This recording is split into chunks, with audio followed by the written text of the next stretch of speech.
नमस्कार दोस्तों, स्वागत है आपका A to Z स्टोरीज अद्भुत ऑफिशियल पर। साधु संत फकीर गुरु रहबरों की सदा ही जय जयकार। गोगा महापुराण में पितामह भीष्म की कथा आती है। तो प्यारे बंधुओं, सदा किसी की ना रही और ना आगे रहेगी। कमाल और जमाल सदा से होता आया है।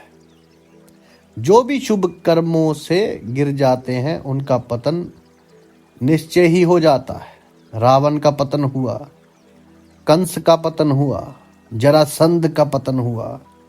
ये धन मद का अहंकार ही हमें पतन के गढ़ में धकेलता है। आदमी को एकदम अंधा और पागल के समान बना देता है। जब द्वारका की जनता पर अधिक धन हो गया तो वे भी श्री कृष्ण भगवान की नीतियों पर ना चलकर पतनकारी वस्तुएं, शराब वगैरह पीकर आपस में ही लड़ लड़ कर मर गए। कृष्ण भगवान का जब कोई भी उपदेश अपनी जनता पर ना चला और बलदेव जी को भी जनता की भोली बोलते देखा तो वे बड़े ही दुखी हुए और हस्तिनापुर की ओर वे पैदल ही द्वारका से चल पड़े। जब वे गढ़ मुक्तेश्वर के वन में एक वृक्ष के नीचे लेटे आराम कर रहे थे, तब किसी भील ने निशाना साधकर उनके पैर में तीर मारा तो श्री कृष्ण भगवान तभी स्वर्ग लोक से धार गए। अब आपको कौरवों के नाश के कारण का हाल बताते हैं, समझने की कोशिश करें। हमारे इतिहास और गीता में, महाभारत में भीष्म पितामह का नाम बड़े गौरव के साथ लिया जाता है, क्योंकि वे गंगा पुत्र थे और अखंड बाल ब्रह्मचारी भी। परंतु उनके घमंडी होने के कारण कौरव पांडव जो वंश ही क्या, संसार के सभी गौरवशाली राजा जो भ्रष्ट हो गए। बाल ब्रह्मचारी होने के कारण भीष्म पितामह को कोई जीत तो सकता नहीं था। उनके चेहरे का तेज भी इतना ही प्रभावशाली था कि भगवान श्री कृष्ण भी उनका लोहा मानते थे। अगर उनमें घमंडी होने का अवगुण ना होता तो धर्म अधर्म को समझते वो तो शायद महाभारत का युद्ध ही ना होता। मैं आप सज्जनों से ही पूछता हूं कि उनका अपने भाई विचित्रवीर के लिए काशीराज की 3 कन्याओं का स्वयंवर से जबरदस्ती हरण कर लाना कौन सा धर्म का कार्य था। विचित्रवीर स्वयं ही स्वयंवर में क्यों नहीं गए। भीष्म जी ने खुद अपने भाई से कहा था, क्या पता तुम स्वयंवर में कामयाब हो या ना हो, मैं तो निश्चित उन त्रिलोक सुंदरियों को अपने ब्रह्मचर्य के बल प्रताप से ले ही आऊंगा। मेरा मुकाबला करने वाला इस पृथ्वी पर है ही कौन। तो मित्रों, बात थी भी ठीक। बाल ब्रह्मचारी का मुकाबला करना कोई हंसी खेल थोड़े ही है। वे स्वयंवर में गए और उनके स्वयंवर में पहुंचते ही एक खलबली सी मच गई। परंतु काशी नरेश और स्वयंवर में आए राजाओं ने समझा कि भीष्म जी तो बाल ब्रह्मचारी हैं, इन्हें स्वयंवर से क्या लेना देना। ये तो यूं ही मनोरंजन के लिए आए होंगे या काशी नरेश से कोई व्यक्तिगत कार्य होगा। परंतु जब भीष्म पितामह ने अपने विचार वहां प्रकट किए तो भारी सभा में सन्नाटा छा गया। सब ही राजा जो थे वो भयभीत हो गए। वे काशी नरेश की 3 राजकुमारियों को अपने रथ में बिठा हस्तिनापुर ले आए और काशी नरेश खड़े देखते ही रह गए। इस जुल्म के खिलाफ भी सारा संसार चुप रहा। भगवान श्री कृष्ण के जन्म से तो ये बहुत पहले की ही घटना है। इसी घटना के कारण भीष्म और परशुराम का युद्ध भी हुआ, परंतु बाल ब्रह्मचारी होने के कारण उन्हें उनके गुरु परशुराम जी भी हरा ना सके। ये सब महाभारत पढ़ने वालों को पता है कि भीष्म जी ब्रह्मचर्य के प्रताप से महाबलवान थे, परंतु ये न्यायकारी रहम दिल कतई नहीं थे। तो काशी नरेश और उनकी पुत्रियों को भीष्म का इतना बड़ा जुल्म मन महसूस हो और भीष्म के क्रोध के कारण किसी प्रकार सह तो लिया, परंतु बदले की भावना और भीष्म वध की योजना काशी नरेश का कुटुंब रात दिन बनाता रहता था। वे प्रभु से प्रार्थना करता कि हे प्रभु, आप ही हमें कोई उपाय बताओ जो हम भीष्म ब्रह्मचारी को मारने में सफल हो जाएं। हे जगत के मालिक, आपसे तो कुछ भी छिपा नहीं है।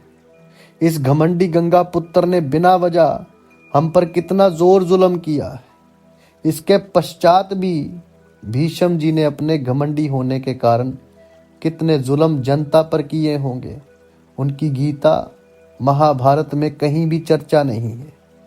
इसके काफी समय के उपरांत भीष्म पितामह का जो दूसरा जुल्म महाभारत में पढ़ने को मिलता है कि भीष्म पितामह जो थे वो एक बार गांधार देश जा पहुंचे और अपने घमंड के कारण वहां के राजा गांधार नरेश को जा ललकारा कि या तो मेरे अंधे भतीजे राजा धृतराष्ट्र से अपनी पुत्री गांधारी का विवाह कर दे, वरना तेरा सत्यानाश कर दूंगा।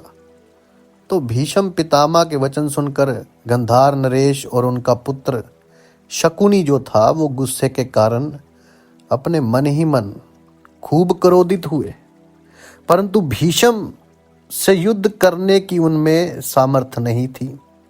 तो हार कर उस नौजवान शकुनी को अपनी बहन गांधारी का डोला भीष्म जी के सुपुर्द करना पड़ा और वे स्वयं भी अपनी बहन के डोले के साथ अपने घोड़े पर सवार हो हस्तिनापुर कौरवों के वंश को मिटाने का उपाय सोचता हुआ मंजिल दर मंजिल तय करके हस्तिनापुर आ पहुंचा।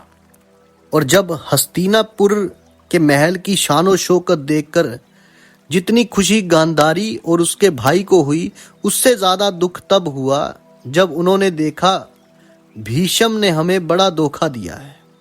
इन्होंने तो पिताजी से कहा था कि मेरा भतीजा अंधा जरूर है, परंतु है तो चक्रवर्ती नरेश, लेकिन यहां तो महाराज पांडु राजा हैं। मेरा अंधा बहनोई कोई राजा नहीं है। परंतु शकुनी बेचारे में ये सामर्थ्य कहाँ थी कि वे भीष्म से कहे कि आप मेरे पिता से झूठ क्यों बोले कि मेरा अंधा जीजा राजा है।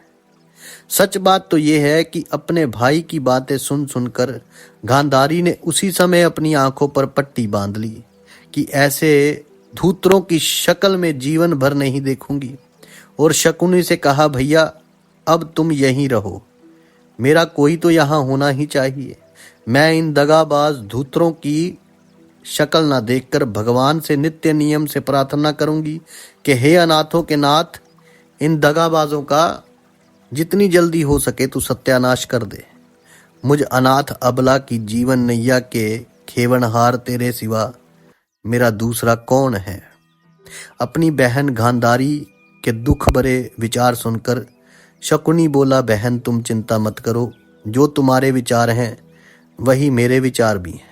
मैं पहले किसी भी उपाय से राजा पांडु को मरवाकर अपने जीजा को महाराज बनवाऊंगा और तुम्हें पटरानी। इसके पश्चात ऐसे उपाय करूंगा कि जो ये लोग आपस में ही लड़ भिड़ कर मर जाएं। इसके लिए चाहे मुझे मर जाना ही क्यों ना पड़े। तो अपने भाई के विचार सुन बेचारी गांधारी का कुछ कुछ ढाढ़ास सा बनता रहता था। प्यारे बंधुओं, जिस शकुनी को महाभारत के टीकाकार छली कपटी और महाधूत्र लिखते हैं, जिन्होंने असलियत पर पर्दा डाल रखा है, अब आप भली प्रकार सोचें कि भीष्म पितामह का कितना कसूर है और गांधार के राजकुमार शकुनी का कितना कसूर है। कमेंट करके हमें ज़रूर बताइए। अब आगे जो हुआ वो आपसे साझा करेंगे अगली वीडियो में। तब तक के लिए आप सबका धन्यवाद। आप सबके भीतर बसे उस परमात्मा को मेरा प्रणाम। साधु संत फकीर गुरु रहबरों की सदा ही जय जयकार।